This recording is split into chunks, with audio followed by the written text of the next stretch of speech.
जय श्री राधे। पूज्य श्री सद्गुरुदेव भगवान के चरणों में प्रणाम।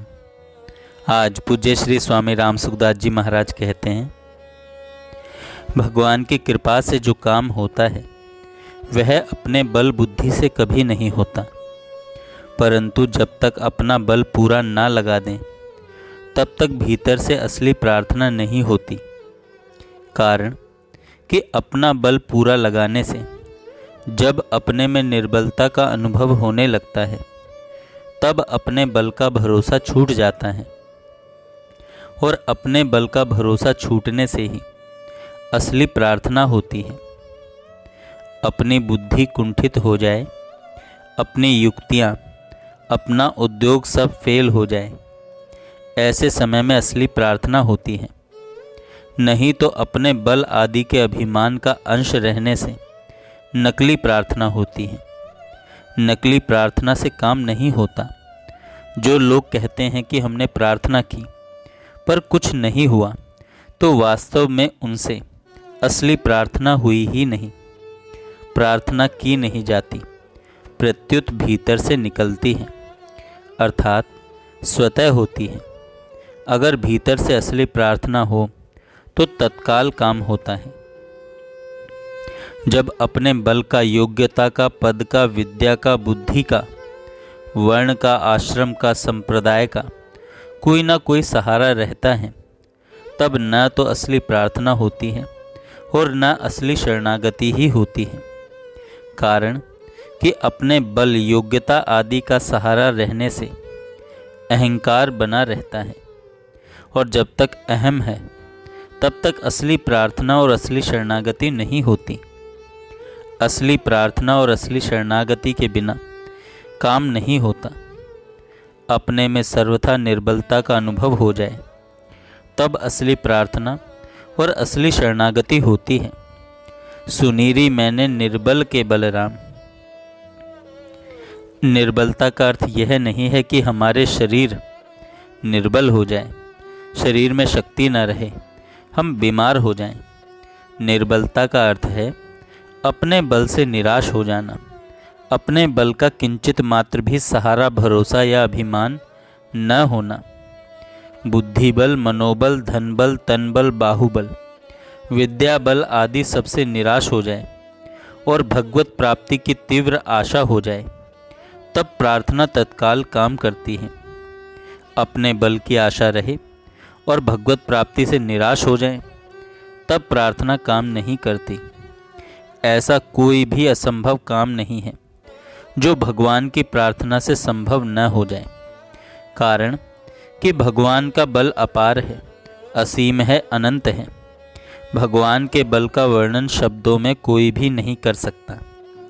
हम उनको जितना अपार, असीम, अनंत समझते हैं, उससे भी वे बहुत विलक्षण अपार हैं, विलक्षण असीम हैं और विलक्षण अनंत हैं।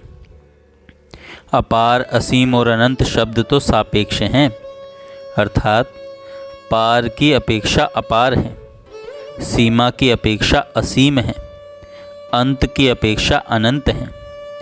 पर भगवान निरपेक्ष हैं। उनकी प्रार्थना और शरणागति निर्बल होने से होती है। जब लग गज बल अपने उबरत्यो, नेक सरयो नहीं काम। निर्बल है बलराम पुकार्यो, आए आधे नाम।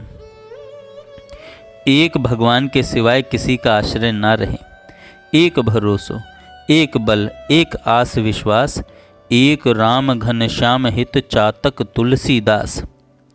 साधक को चाहिए कि वह अपने में निर्बलता का अनुभव करके भगवान पर ही निर्भर हो जाए, उनके ही परायण हो जाए कि हे नाथ, आपके सिवाय मेरा कोई आश्रय नहीं है, कोई शक्ति नहीं है।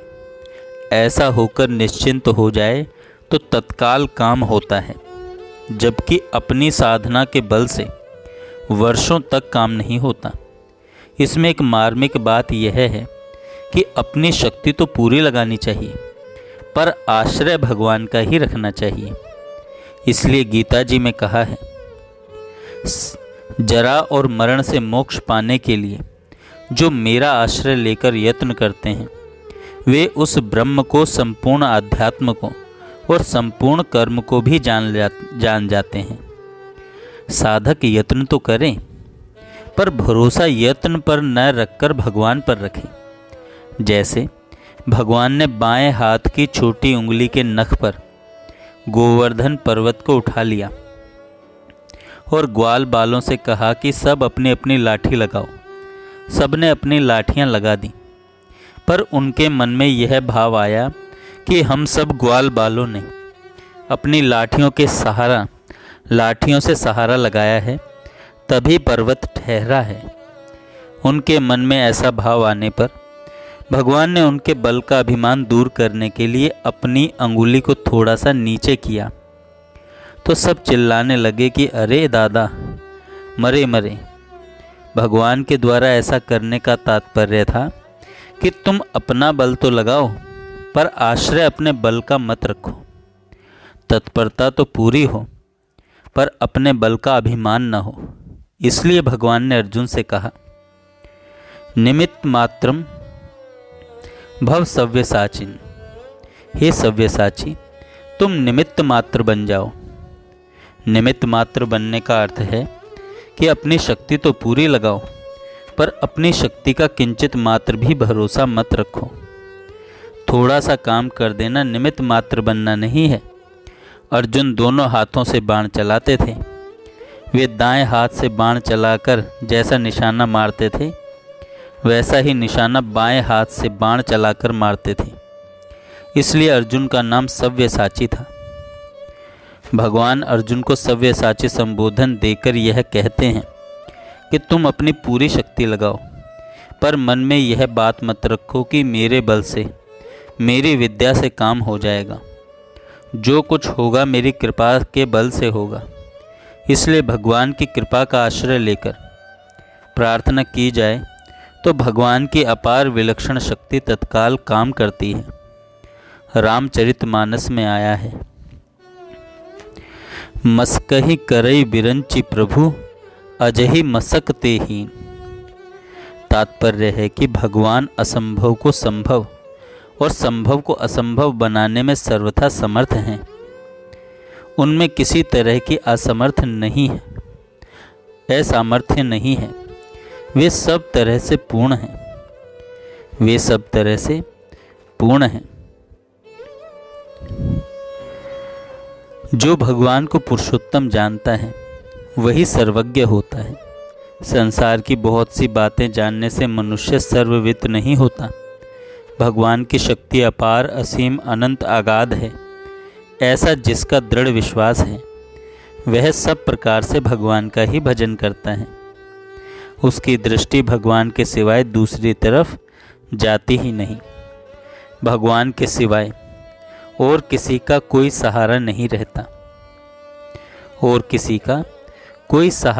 रहता। यह बात उसके हृदय में और किसी का कोई मूल्य नहीं रहता और किसी से कोई आशा नहीं रहती। वह सब तरफ से निराश हो जाता है।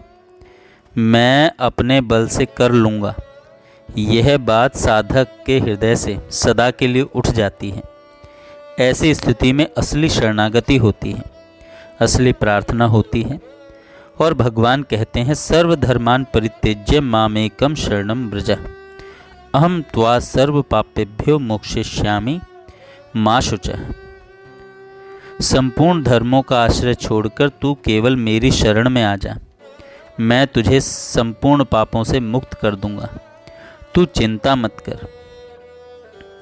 अपने बल, बुद्धि, विद्या आदि का किंचित मात्र भी आश्रय या अभिमान न रखकर भगवान के अनन्य शरण होना हमारा काम है, और संपूर्ण पापों से सदा के लिए मुक्त करना भगवान का काम है।